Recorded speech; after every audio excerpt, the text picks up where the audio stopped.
eu sou a May Mortari e hoje eu vim conversar com vocês sobre Verity, da Colleen Hoover. A versão que eu li de Verity foi a original em inglês, que está disponível no Kindle Unlimited, mas esse livro ele foi lançado aqui no Brasil em março de 2020 pela editora Galera, com tradução da Thaís Brito. E eu tenho muita coisa pra falar sobre esse livro com vocês. Eu vou começar falando sem spoilers, e eu realmente não vou puxar spoiler nenhum, eu vou falar só o básico do básico da história, pra quem tiver curiosidade de conhecer um pouquinho mais sobre esse livro, que é o primeiro suspense escrito pela autora Colleen Hoover. Mas lá no final do vídeo, e eu vou avisar quando for acontecer, eu quero comentar também uma coisinha sobre uma parte da história pra quem já leu.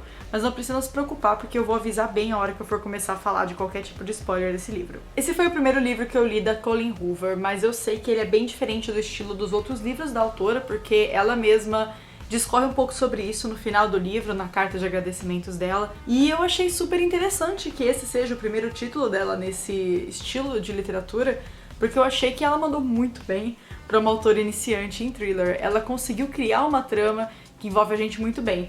Verity conta a história da escritora best-seller Verity Crawford, que estava no meio do lançamento de uma série de livros dela, que é uma série super popular. Ela chegou a escrever e lançar até o livro número 6, mas então ela sofreu um súbito acidente de carro e acabou não conseguindo concluir a série de livros dela. A gente não sabe qual é o real estado de saúde da Verity e por que ela não consegue escrever os livros mais. Tudo que a gente sabe é que ela tá reclusa na casa dela, se recuperando junto com a família. Mas não só a família ainda espera poder contar com o dinheiro do lançamento desses livros, como a editora, lógico, não quer abrir mão deles, porque é uma coisa absurdamente astronômica na literatura, são contratos milionários, e a editora não quer deixar isso passar. E o que eles resolvem fazer, então, é contratar uma outra autora.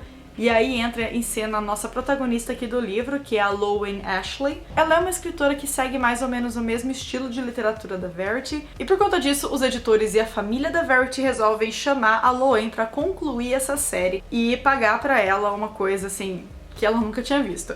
A Lowen é uma autora também, mas ela nunca chegou a ser um best-seller, ela nunca conquistou tanto prestígio na carreira dela quanto a Verity. E ela acabou de sair de uma situação bem ruim, que a mãe dela, que estava doente e por quem ela era responsável, acabou falecendo há bem pouco tempo. E a reunião em que ela vai para discutir os detalhes do contrato dela com a editora da Verity é a primeira vez que ela tá saindo de casa desde muito tempo, desde a morte da mãe dela e do tempo todo que ela ficou junto com a mãe dela em casa. Ela tá basicamente saindo da quarentena totalmente perdida e oferecem para ela um contrato com um valor muito alto, um valor que ela nunca viu, e a Lowen tá cheia de dívidas. No começo ela não tá muito afim de aceitar esse trabalho, porque ela não gosta da ideia de entrar no meio de uma série que não é dela e concluir personagens que não são dela, e é realmente uma ideia que me parece meio estranha. Eu, como autora, eu também não sei se gostaria de cair, assim, meio que cair de paraquedas no meio de uma série best-seller e ter que controlar ali a expectativa dos fãs dentro de um universo que a gente nem mesmo criou. Então isso já é desconfortável desde o começo. Mas a Lowen tá precisando de dinheiro e alguns outros fatores da história acabam fazendo ela aceitar esse contrato. E pra ela se sentir um pouco mais imersa no universo criado pela Verity Crawford, ela acaba indo pra casa da família da Verity, passar um tempinho lá pra poder fuçar um pouco os documentos lá no escritório da Verity, ver o que ela tinha de anotações e planejamento pros últimos livros da série dela, possivelmente entender um pouquinho mais sobre como funciona a dinâmica de escrita da Verity para ela poder fazer o melhor trabalho possível. Enquanto ela tá olhando os documentos no escritório, ela descobre o manuscrito de uma possível autobiografia, que narra os fatos da vida da Verity desde quando ela conheceu o marido até o momento do acidente. E nesse relato, ela descobre várias coisas que vão fazer com que ela fique muito mais imersa na realidade da Verity Crawford do que ela desejaria no começo. É isso, eu não vou revelar mais nada, eu só contei a sinopse pra vocês mesmo, porque eu li esse livro sem saber absolutamente nada sobre ele, além dessa sinopse que eu contei pra vocês.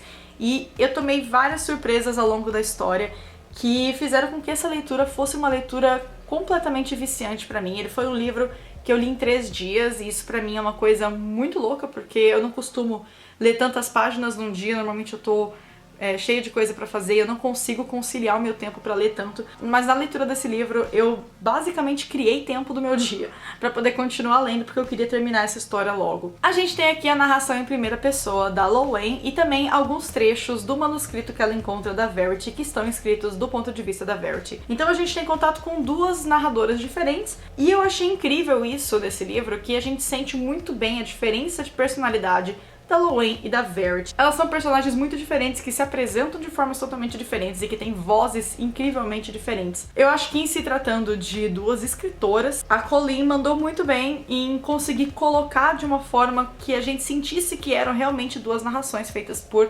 pessoas com personalidades muito divergentes. Eu gosto muito de como ela criou a trama. Eu achei que no começo eu não conseguia me conectar muito bem com a Lo-Wen, apesar dela ser uma escritora, apesar de ela viver na cidade grande, mesmo não se sentindo totalmente confortável por lá. Eu senti em vários momentos que eu poderia me conectar melhor com a Lo-Wen no começo da história, porque ela parecia uma personagem que tinha muitas coisas em semelhante assim comigo, que poderia se conectar comigo melhor, mas no começo eu senti muita dificuldade em me conectar com a Lo-Wen. O livro começa de uma forma muito louca. Inclusive, esse livro tem uma das melhores primeiras frases que eu já vi na minha vida e que eu até separei pra poder falar pra vocês. Então não é spoiler, é a primeira frase do livro e ela é muito boa.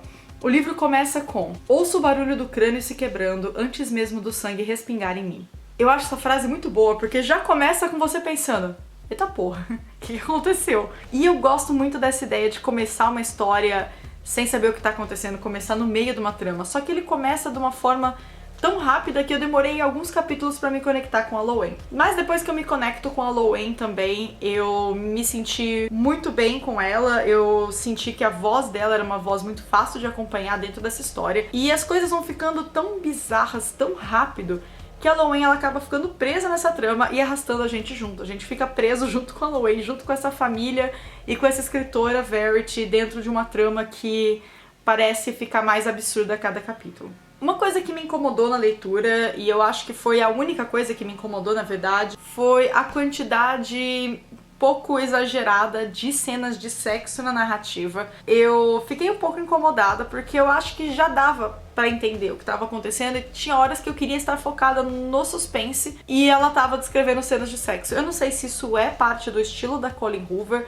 ou se ela colocou isso aqui mesmo pra criar uma trama mais sexual, uma trama mais atrativa pra maioria das pessoas, mas eu achei que em vários momentos ela perdeu um pouco a mão na descrição de cenas de sexo, que a gente já tinha entendido, já tava explicado, já tinha visto, e mesmo assim ela continuava repetindo cenas de sexo.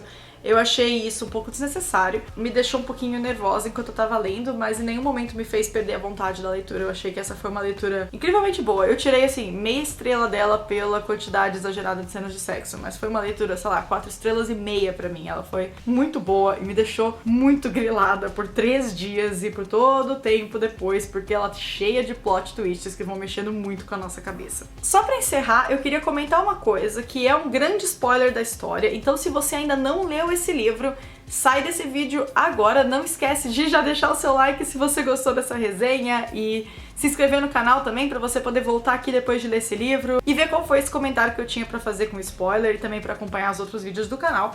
Se você já leu Verity, continua aqui porque eu tenho uma questão muito importante pra conversar com vocês sobre o final do livro. Ó, eu já avisei então do spoiler e a partir de agora eu vou falar sobre o final do livro de Verity. A minha grande questão com o final de Verity é que eu não comprei a justificativa daquela carta, de nenhuma forma. Então o grande plot twist dela acabou ficando um pouquinho perdido pra mim. Porque eu acho que se a gente aceitar que aquela última carta que a Lo-Wen encontra da Verity debaixo do assoalho do quarto é verdade, isso quebra muitas coisas que aconteceram ao longo do livro. A primeira delas é o acidente de carro. O acidente de carro da Verity, nunca, em nenhum momento a polícia percebeu que havia outra pessoa no carro. E eu acho que teria sido um trabalho muito complicado o Jeremy ter forjado esse acidente, colocado depois a Verity no lugar do motorista e feito isso de uma forma tão perfeita que a polícia nunca chegou a desconfiar que havia outra pessoa dentro do carro. O livro não explica se houve algum tipo de investigação por trás disso, Então eu acredito que não houve suspeita. A Lowen pesquisou tanto sobre a família na internet, ela teria encontrado se a polícia tivesse qualquer tipo de suspeita de que o corpo da Verity estivesse em outra parte do carro. E eu acho que seria muito difícil ele forjar esse acidente. Porque um acidente que deixou a Verity na condição em que todo mundo acredita que ela esteja, é um acidente bem complicado. E lá fala sobre a questão do airbag, a questão da batida. Eu não vejo como o Jeremy poderia ter forjado tudo isso, sabe? Sangue, o padrão de como o carro bateu. Eu vejo muito detalhe ali que ele não conseguiria forjar.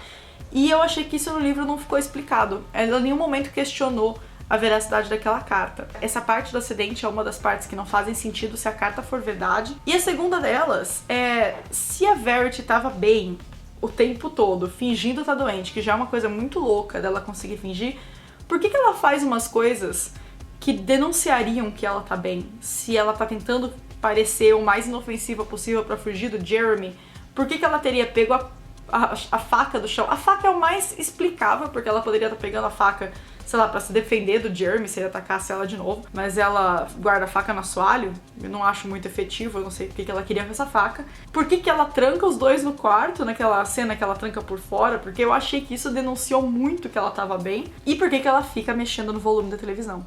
Gente, se você tá fingindo que tá doente, fingindo que você tá meio, sei lá, sem poder se mexer, e aí você fica mexendo no volume da TV, tipo, desligando a televisão, abaixando o volume, colocando no mudo, eu acho que isso te denuncia muito, e isso não seria em nenhum momento útil pro plano dela. A única forma disso fazer sentido é se ela estivesse realmente fazendo um terror psicológico pra cima da Lowen, que eu não consegui entender muito bem qual seria a vantagem que ela teria nisso. Então, por mim, eu compro muito mais a versão do manuscrito da Verity do que da última carta dela. Apesar de eu ter gostado muito desse plot twist, eu achei que tem alguns detalhes no livro que fazem a carta dela parecer um pouco mais a estar ali pelo plot twist do que como uma justificativa boa para todo o enredo. Mas eu queria saber o que vocês acharam. Vocês confiam na Verity do manuscrito ou na Verity da carta? Não comenta isso aqui embaixo, porque muita gente que tá vendo o vídeo pode não ter lido o livro ainda, mas se vocês quiserem comentar a opinião de vocês, podem entrar em contato comigo pelo Twitter e pelo Instagram, é @meimortari, me manda um direct, me manda um inbox, sei lá, conversa comigo. Ou se vocês quiserem também podem mandar um e-mail para contato@chadeprosa.com, que eu tô sempre olhando e vou responder vocês, porque eu tô muito louca pra discutir essa questão da carta, isso me deixou muito grilada no final da história. É isso, gente, se você gostou desse vídeo, dá like, não deixa de se inscrever no canal se você for novo por aqui, continua acompanhando os meus vídeos. Um beijo, eu vejo vocês no próximo vídeo e tchau, tchau!